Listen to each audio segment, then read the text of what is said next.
is Michael Albert, and I am the host of the podcast that's titled RevolutionZ. This is our 336th consecutive episode, and this time, in context of the ongoing struggle to stop Trump and to move toward initiating a better world, I'd like to focus on issues of education and related vision and strategy for fundamental change. This focus is a bit more pressing than may at first be evident. Trump, Vance, Musk et al. Know that truth and critical thinking are their enemy. They don't want an informed citizenry. They abhor a critical thinking citizenry. Thus, they are assaulting education from the cradle to the grave. They want schools to deliver compliant and uncritical citizens. They would no doubt say patriotic citizens. So the question arises, what should we want from schools? On May 1st, 2023, which is to say about 2 years ago, various media outlets and organizations co-published an essay titled 20 Theses for Liberation. 30 progressive activists initially signed it. 5 international organizations initially hosted and advocated it. Various other venues displayed it.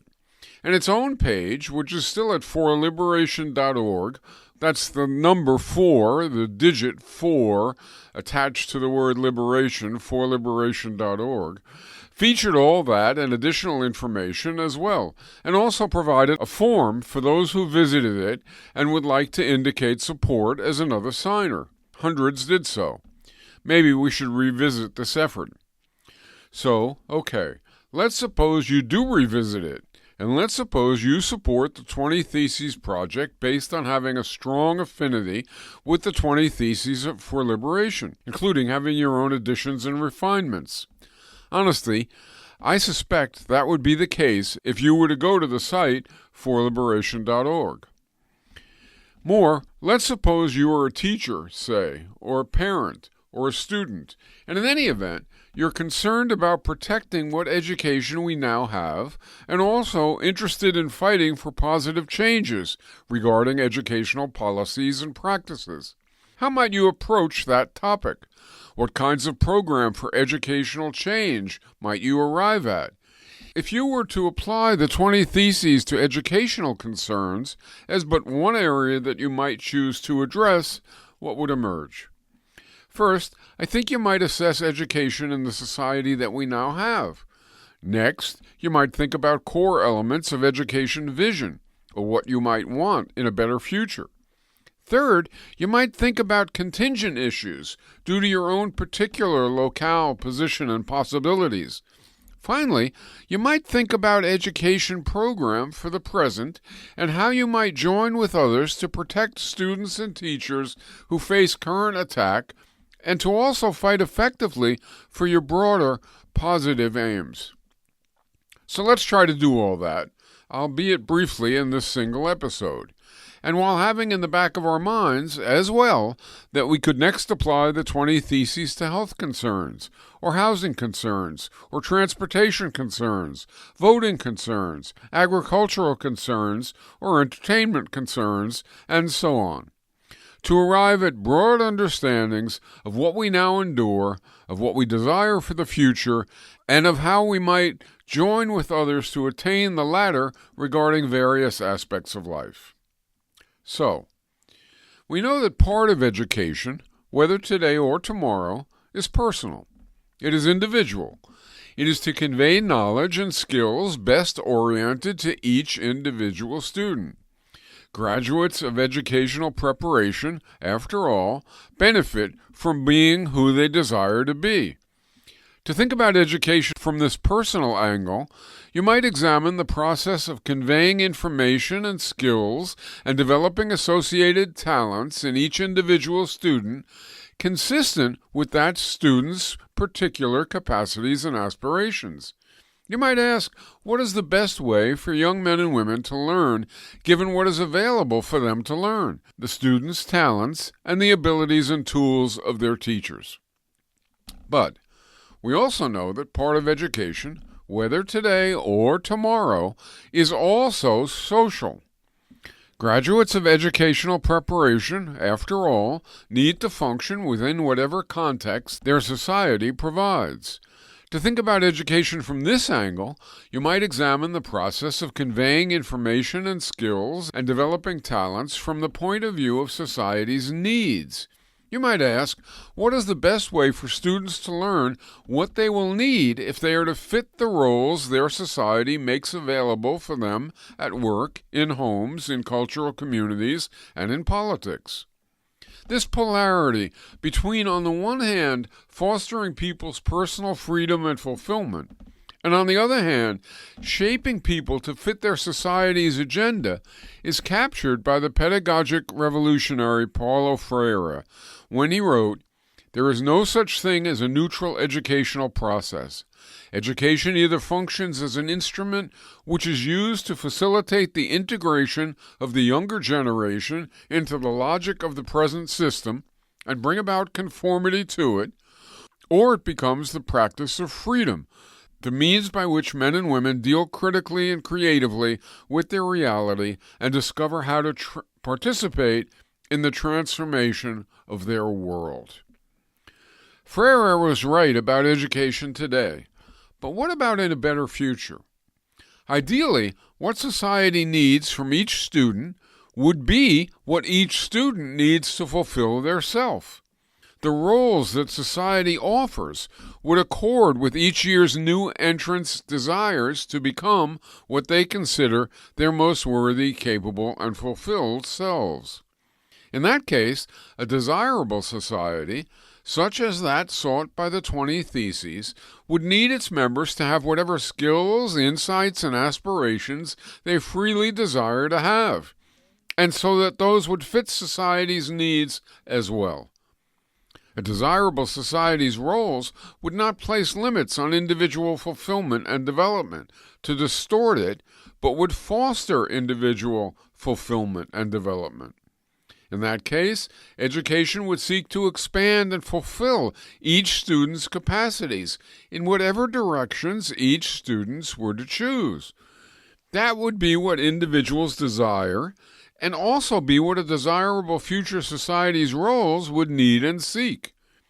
But as long as that coincidence of personal and social aims isn't present, education has to choose between, on the one hand, serving students' needs and developing their capacities, and on the other hand, implementing society's dictates. We can see one dimension of the above observations by noting that most readers of this article likely live in societies that have capitalist economies, including private ownership of productive assets, corporate divisions of labor, authoritarian decision-making, and market allocation. And while this episode will focus mostly on the associated economic dimension of education, one could equally legitimately and informatively think about education by way of highlighting its sex-gender kinship, race, ethnic, religious, political, ecological, or other dimensions, or in a more complete treatment than time permits here, by way of addressing all of these life dimensions interactively. At any rate, because of its particular economic institutions, we know that capitalism imposes on populations huge disparities in wealth and income. Within a capitalist economy, we call about 2% of the population capitalists, and they own most of society's productive property and accrue vast profits from it. Below the owners, we also see a class of lawyers, doctors, engineers, professors, accountants, managers, and other empowered employees. We can tally to see that they comprise roughly 20% of the population. We can see that they largely monopolize empowering tasks and the daily levers of control over their own and over other people's economic lives. Though subordinate to owners above, we can see that these coordinators, that's what I like to call them, enjoy considerable personal and group influence over economic outcomes affecting themselves and affecting those below. They earn high incomes. They enjoy high status. In contrast, we see that below this coordinator class, the bottom 80% of producers do largely rote and repetitive work. They take orders from those above. They receive low incomes. They barely influence economic outcomes. They have little status. They are the working class. We can also see, can't we, that the key institutions of capitalist economies impose this threefold class division. First, private ownership of productive property demarcates the dominant capitalist class from the rest. In turn, markets structurally impose on those owners a need to accumulate profits. More, the corporate decision-making structure gives those owners ultimate power over how their property is used. Second, the low number of owners and the complexity of exercising control over all economic life propels the creation of an intermediate coordinator class. The owners can't oversee their wide-reaching assets without assistance. So another feature of capitalism emerges. Its corporate division of labor defines the coordinator class as those who monopolize empowering work and by that means dominate daily decision-making, albeit beholden to the owners above. The requisites of legitimating control by managers and other coordinator class members ensures that this class monopolizes advanced training, skills, and knowledge, as well as the confidence that accompanies these. Third, all these capitalist features taken together ensure that the largest portion of citizens are left with little or no individual bargaining power. These disempowered workers do rote, tedious, and overwhelmingly obedient jobs for low wages. Their acclimation centrally includes acclimating to taking orders and enduring boredom. Depending on the relative bargaining power of the three classes, capitalism's features vary in the suffering that they impose and the opportunities that they provide. But in every instance of capitalism, the broad scaffolding of the economy's defining institutions are as we indicated. So we can now ask, what implications does all this have for education? If an economy has roughly 2% of its members ruling through their ownership of property, and roughly 18 to 20% administering the defining outcomes due to monopolizing empowering circumstances, and nearly 80% obeying due to doing only rote tasks, then regardless of people's personal inclinations and desires, when each year's new recruits enter the economy, they must each be prepared to occupy a designated slot in one of these three classes. Recruits must be prepared to exercise assigned functions, pay attention to designated responsibilities, and submissively accept their conditions.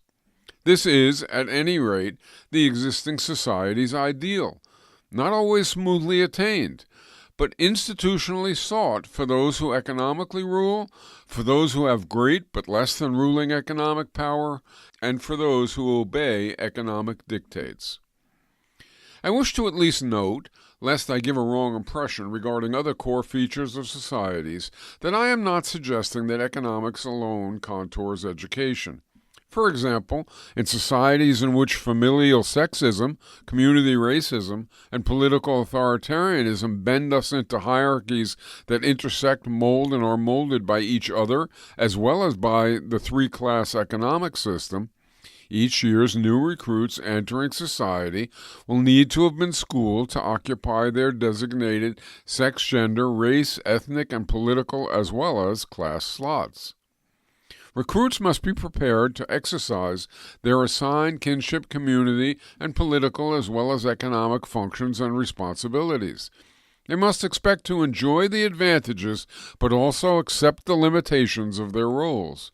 This is true for those on top, for those who have intermediate but less than dominant power, and for those who will overwhelmingly endure from below gender, community, and political as well as economic hierarchies. When ruptures in that societal plan occur, society involves conflict and can even fundamentally change. A useful word for all this educational and social preparation is tracking, or, if you prefer, channeling. Each new generation is divided into segments, and each segment is tracked or channeled to its appropriate destination. Thus, when we consider capitalist economics, we see that the educational system processes the incoming population so that about 80% lose their inclination to determine outcomes. Their confidence is severely limited. Their knowledge is kept minimal and narrow. The main skills they learn are to obey and to adore boredom. They expect to be instructed, as Bertrand Russell often joked. People are born ignorant, not stupid. They are made stupid by education. Another 20% of the incoming population are tracked to expect to have a considerable but not ultimate say over their own and over other people's lives. They become confident and enjoy a monopoly on various skills and insights. The upper reaches of this privileged group, like the future owners above them, learn how to have dinner with one another and how to dress, talk, and otherwise comport themselves in accord with their lofty status. Indeed, this occurs at such major societal finishing schools as Harvard and Oxford. The elites also become ignorant of and oblivious to social desires that run contrary to their advantages and callings. They are bent by society's pliers to fit society's roles.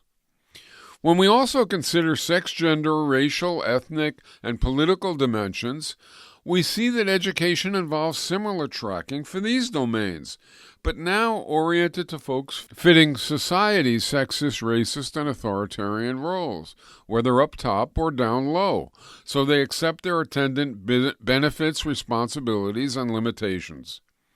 The point of all the above is, for example, if a society requires its population to have three broad patterns of economics, hopes, expectations, and capacities, its educational system will be designed to provide precisely those outcomes. In that context, any effort to describe education as a system by means of which each individual maximally develops their potentials and pursues their interests will either be mere rhetoric or hamstrung by presuppositions that some people possess only highly circumscribed potentials and interests, which are therefore all they are welcome to pursue. Of course, whether as students or as teachers, people can try to attain better educational outcomes against society's role requirements. But to do so, we must act against the logic of capitalism, sexism, racism, and authoritarianism. Regarding the largest part of the public, as the great satirist H.L. Mencken summarized, quote, "The aim of public education is not to spread enlightenment at all. It is simply to reduce as many individuals as possible to the same safe level, to breed and train a standardized citizenry, to put down dissent and originality. That is its aim in the United States, whatever the pretensions of politicians, pedagogues, and other such mountebanks, and that is its aim everywhere else." As just a bit of instructive real-world evidence for the perspective offered above, when the Carnegie Commission on Education considered the state of U.S. education as part of a government effort to understand what, quote, went wrong in the 1960s, it decided that the problem was too much education. Perhaps that deserves repeating. Too much education. The population, the Commission reported, had been educated such that it came to expect that it would have significant say in society, and ample income, job fulfillment, dignity, and respect. Upon entering society, however, most members of the population had their high expectations trashed. We had been lied to. In response, many of us rebelled in what was called the Sixties. The solution, the way to avoid that happening again, the Commission reported, and that was its aim, of course, was to reduce the tendency of education to induce high expectations in too large a proportion of the population. It was necessary to cut back higher education and to make lower education more rote and mechanical, save for those few who were destined to rule or to abet rule, and who thus needed both the capacity but also the callousness toward others to do so. The result of this choice has been a steady, decades-long diminution in the quality and reach of education and its composition and sense of compassion in the U.S. and elsewhere in the world. Trump's goal is not just chaos or cruelty, but to finalize that trend. So what is our alternative? Will society's hierarchies always largely crowd out education that seeks to develop each student's potentials and sympathies in accord with his or her personal aspirations? Will gains for students only arrive as a result of struggles against restrictive systemic dictates? Will gains that dissidents win be periodically obliterated by persistent economic, gender, cultural, and political pressures? If we look at education from the angle of the person to be educated, we may differ over issues of exact methodology, since it is unlikely there is one best universally optimal approach. I suspect, however, that we would agree on broad aims. For example, worthy education should assist students to discover, explore, and fulfill their capacities and potentials, while it simultaneously enhances their confidence and expands their ability to think, reason, evaluate, and empathize in the ways needed to function effectively among socially aware and caring adults. Other people might formulate a mandate for worthy education somewhat differently than that. But one thing is quite clear. For this type of education to happen, society must need this type of incoming adult.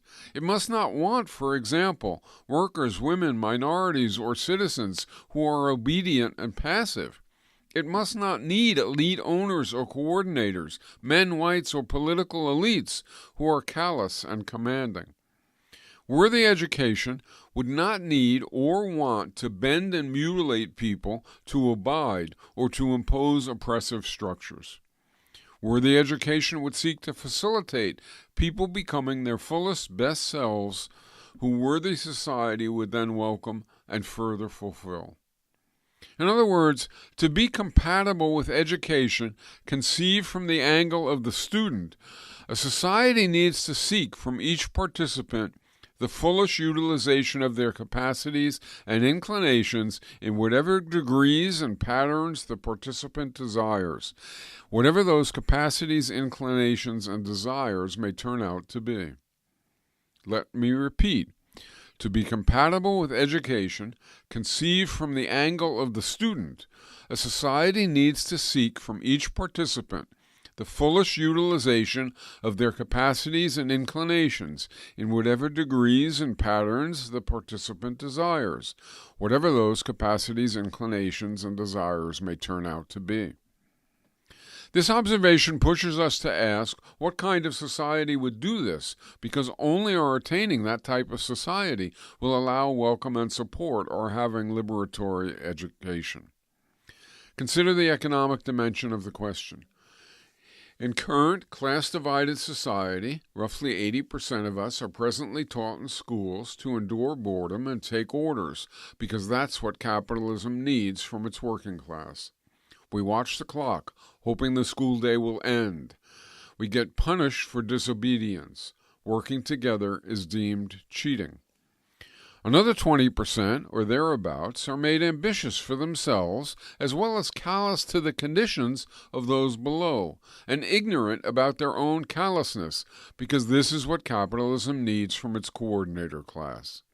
And then at the very top, roughly 2% are made at least willing to be cruel and self-seeking, as those traits are essential to ownership.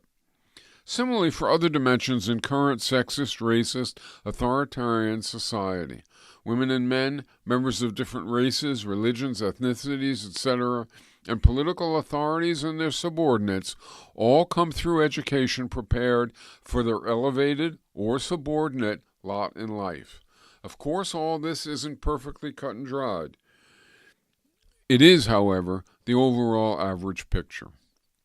So while it is true that in any society education will need to fit well with society's broad defining institutions, in a society with a desirable, worthy economy, for example, that society will want everyone to be as capable, creative, productive, and empathetic as we can be, while pursuing all other ends as we choose. Society will in that case want us to each participate as full and equal citizens. But what will constitute a desirable, worthy economy? Or you might ask, extending the scope of this discussion, a desirable, worthy kinship, culture, or polity? Some seek a solidarity economy, others a diversity economy, some an equity economy, and others a self-managing economy. Each of these would require classlessness. In these respects, such a worthy economy's educational system will be based on and need to generate solidarity, diversity, equity, and self-management, as well as rich and diverse capacities for comprehension and creativity. Everyone in such an economy would benefit from every worker and consumer being confident and well-educated. Add to such an economy renovated kinship, community, and polity, or vice versa. Add to renovated kinship, community, or polity a renovated economy, and you have a new type society that needs a new type education. Under current society, talk of desirable pedagogy means pedagogy that is consistent with the desire to reproduce the society's hierarchies. In that case, desirable pedagogy is more about control and tracking than it is about edification and fulfillment.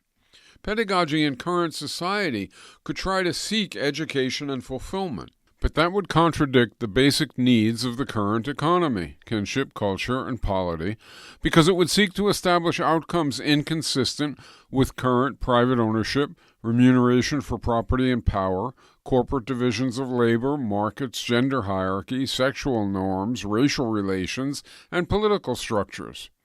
In current society, to get desirable education, one must overcome undesirable sexist, racist, authoritarian, and classist pressures.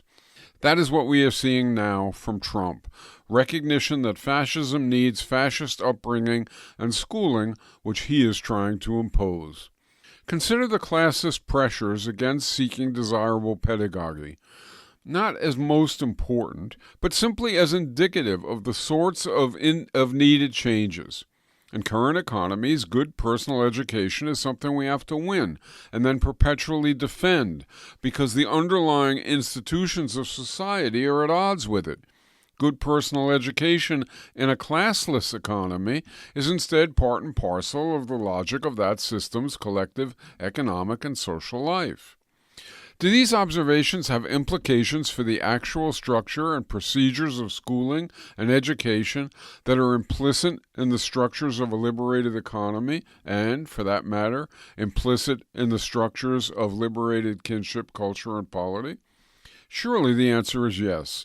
Not least, but also not confined to the fact that, of course, educational institutions would themselves be self-managing, would interface with participatory planning, and would incorporate a classless division of labor.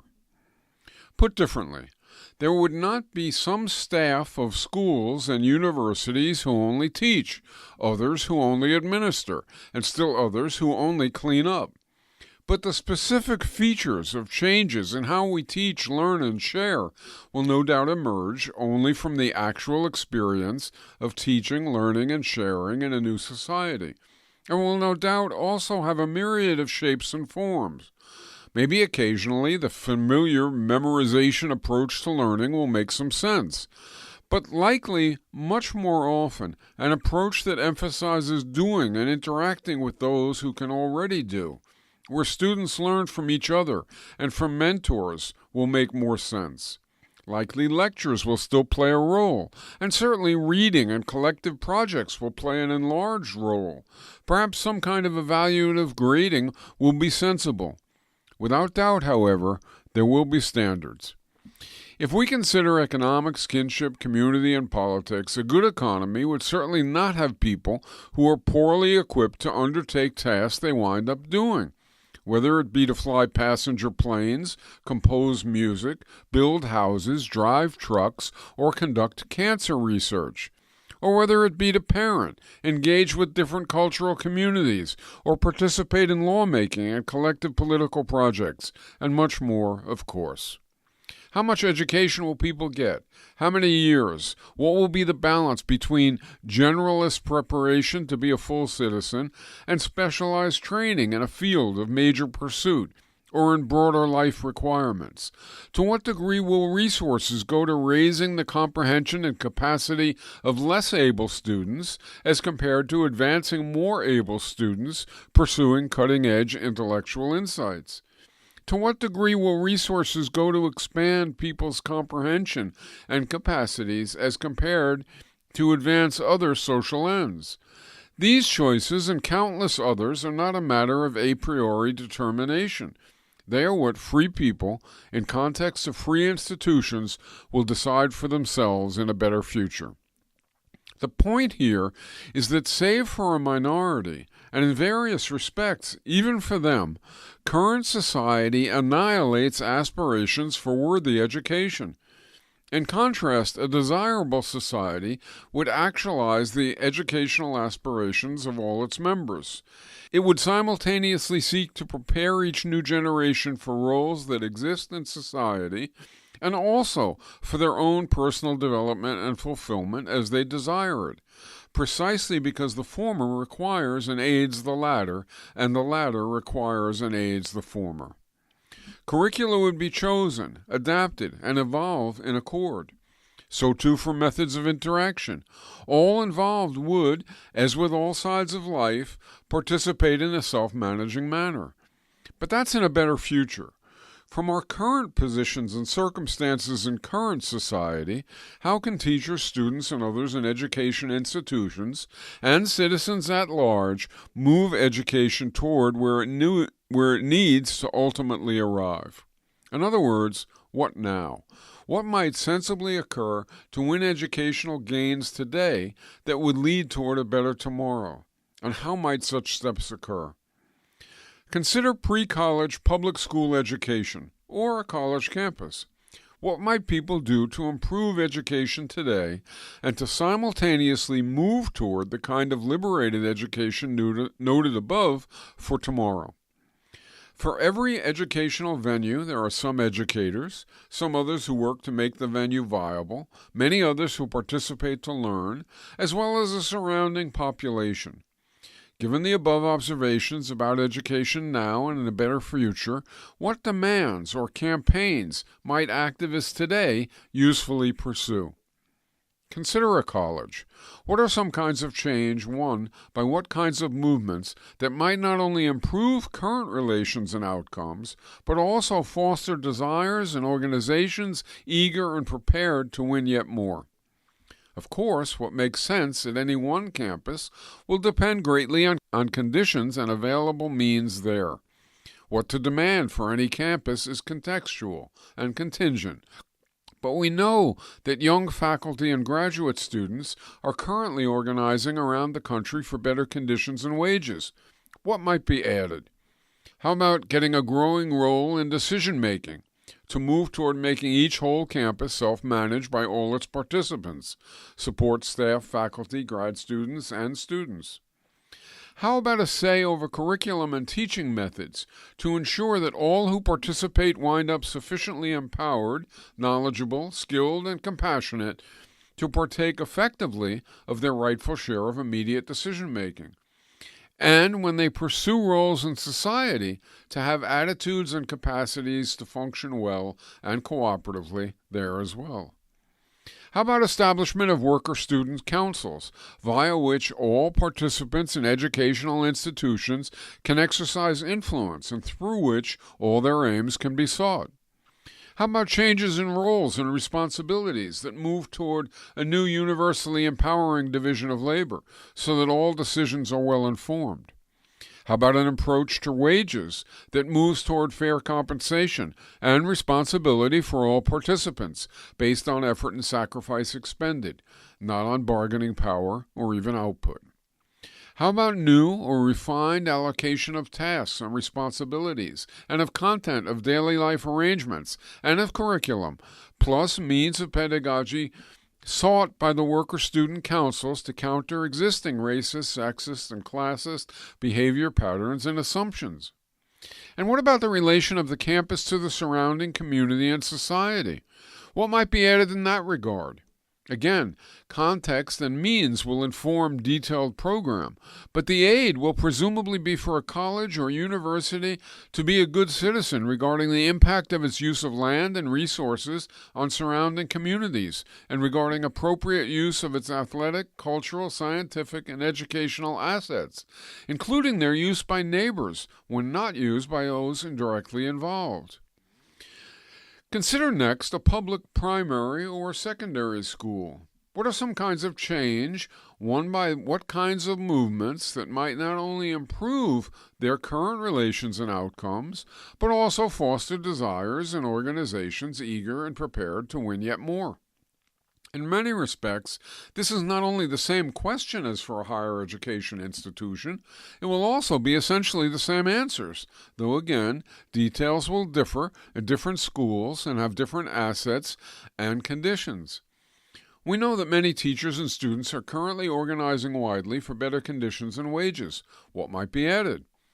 How about refinements in decision-making to move toward making each whole school self-managed by all its participants, its support staff, teachers, students, and students' parents? How about a say over curriculum and teaching methods to ensure that all who participate wind up sufficiently empowered, knowledgeable, skilled, and compassionate to partake effectively of their rightful share of decision-making? And, when they pursue roles in society, to have attitudes and capacities to operate well and cooperatively there as well. How about establishment of worker-student councils, via which all involved can exercise influence, and through which all these aims can be sought? How about changes in roles and responsibilities that move toward a new universally empowering division of labor, so that all decisions are well informed? How about an approach to wages that moves toward equity for all workers based on effort and sacrifice expended, not based on bargaining power or even output? How about new or refined allocation of tasks and responsibilities, and of content of daily life arrangements, as well as of curriculum and pedagogy, to counter existing racist, sexist, and classist behavior patterns and assumptions? And what about the relation of the public school to the surrounding community and society? What might be added in that regard? Context and means will again determine detailed program, but the aid will presumably be for a primary or secondary school to be a good citizen regarding its use of land and resources affecting the surrounding community. For appropriate use of its athletic, cultural, scientific, and educational assets, including their use by neighbors when not used by those directly involved. For example, how about using the school at night for neighborhood education, entertainment, celebration, meetings, etc.? The idea in all the above-mentioned cases is for the relevant participants to create organizational means, confidence, and desires to move their respective educational institutions' structure, decision-making, distribution of benefits and responsibilities, curriculum and pedagogy toward preferred educational attainments, while also recognizing the need for broader societal change in accord. The 20 Theses for Liberation, back where I started this episode, I hope you will agree if you give it a look at forliberation.org. That is the Arabic number 4 on the single digit with the word liberation, can provide a worthy basis for education-related movements to orient themselves in light of education as it is and toward education as it ought to be, while simultaneously aiding and seeking aid from others doing likewise in other domains of life. And all the more so as you and others refine, advance, and share its ideas. To those ends, please visit forliberation.org. Yes, the 20 Theses have lain fallow for a time since first being posted, but perhaps your visit will spur them back into lively pursuit, and perhaps they will then strike a chord and engender some unity among the literally countless folks now aroused to stand against Trump and for a better world. I should say, I sometimes wonder if episodes trying to cover as much ground as this one tries for work.